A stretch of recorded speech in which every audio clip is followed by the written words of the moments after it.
Tapi dengan syarat tadi belanjanya jangan banyak yang melenceng-melenceng di fiskal. Tapi ke depan ketika ekonomi sudah berbalik, ketika pendapatan saya dari pajak dan kegiatan yang meningkat, menjelang pertengahan akhir triwulan pertama tahun depan, pertengahan triwulan kedua tahun 2026, saya akan evaluasi pendapatan saya seperti apa. Nanti kalau perkiraannya lebih, saya akan balikan lagi ke daerah.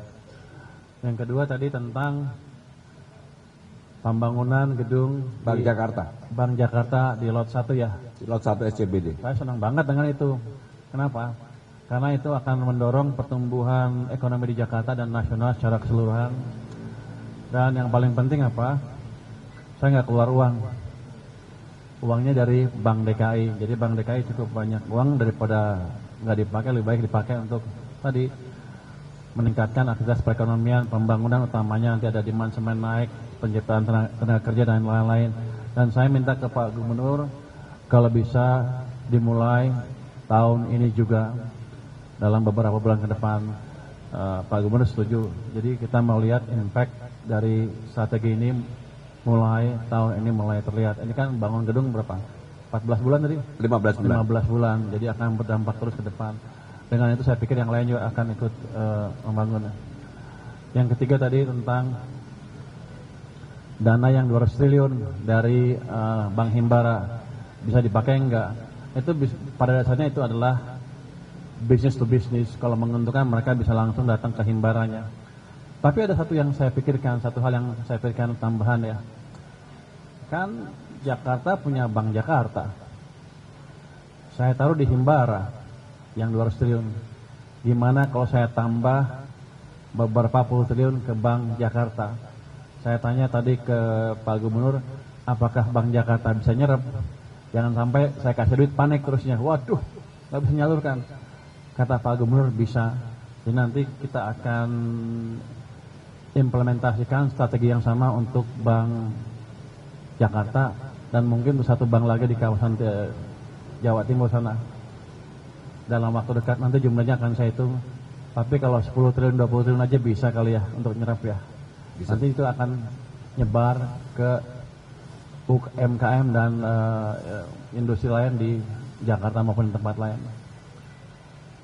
Mungkin itu dari saya. Jadi saya terima kasih ke Pak Gubernur atas supportnya untuk turut mendorong pertumbuhan ekonomi. Terima kasih. Baik, terima kasih Pak Menteri. Cukup ya. Pak Menteri mau ada pertanyaan? Ada pertanyaan, silakan. Silakan pertanyaan ke Pak Menteri ya. Ke Pak Gubernur lah. Oke, ini Pak Menteri dan Pak Gubernur Tasya dari Kupang. Pak, mungkin terkait tadi BBH dan PKB juga mungkin di depan Pak Menteri juga gitu Pak. Jadinya kan tadi ada pembangunan Bank Jakarta, gedung Bank Jakarta juga. Nah itu jadinya ada nggak sih Pak Buk gedung-gedung atau pembangunan lain kan Jakarta sedang membangun dan akhirnya jadinya harus ke pending atau tertunda gitu karena APBD-nya jadi turun. Kalau saya nggak tahu tuh, itu Pak Gub kan. Tapi saya akan coba dengar masukan dari Pak Gub nanti ke depan. Kalau ada yang terganggu kita akan coba lihat bisa dilonggarkan atau enggak. Oh tadi saya lupa jawab tentang Jakarta Fund ya. Ya, Jakarta Collaboration Kita Fund. Jakarta Collaboration Fund, ambisi Pak Gubernur cukup tinggi rupanya. Dia ingin menciptakan fund Jakarta yang bisa tidak dipakai di Jakarta aja, tapi dipakai di tempat lain juga. Saya pikir kita akan mendukung strategi itu.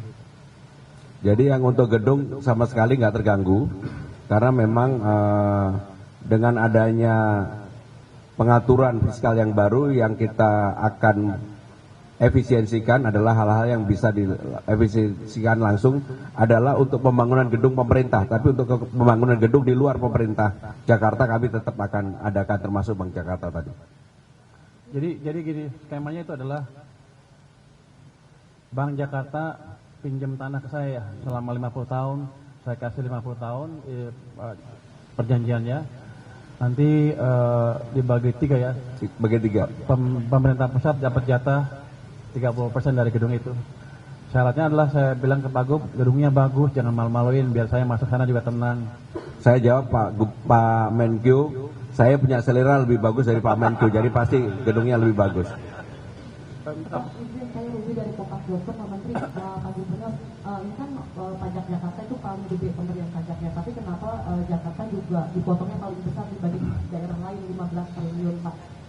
Itu kenapa alasannya seperti itu? Terus juga Pak, apakah nanti si anggaran yang dipotong ini mempengaruhi gaji para ASN dan juga gaji non ASN atau P3K di lingkungan balai kota? Pak, terima kasih.